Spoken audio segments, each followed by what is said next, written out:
భవానీ దీక్షల విరమణ సందర్భంగా ఈరోజు అమ్మవారికి సుప్రభాత సేవ నివేదన హారతి అనంతరం అమ్మవారి నుంచి జ్యోతిని తీసుకొని వచ్చి హోమగుండాల ప్రజ్వలనం చేయడం జరిగింది.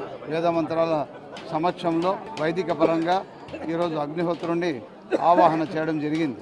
ఈ భవానీ దీక్షల శుభారంభం 5 రోజుల పాటు కొనసాగాలని, ఈ క్రతువు ఈ దీక్షల యొక్క ఫలితం యావత్ రాష్ట్రానికి, రాష్ట్ర ప్రజలకు, అలాగే ఆ దేశ ప్రజలందరిపైన ఉండాలని, ముఖ్యంగా ఎంతో శ్రమ కోర్చి మండల అర్ధమండల దీక్షతో ఇక్కడికి వచ్చేసినటువంటి భక్తుల యొక్క క్షేమ స్థైర్య ఆయురారోగ్యాలు వృద్ధి చెందాలని మహాసంకల్పంతో మా వేద పండితులు, అర్చకులు, స్థానాచార్యులు, ముఖ్యార్చకులు, వైదిక సిబ్బంది అందరూ ఒక ప్రగాఢమైనటువంటి సంకల్పం చేసి ఈ కార్యక్రమం సూర్యోదయంతో ప్రారంభమైంది.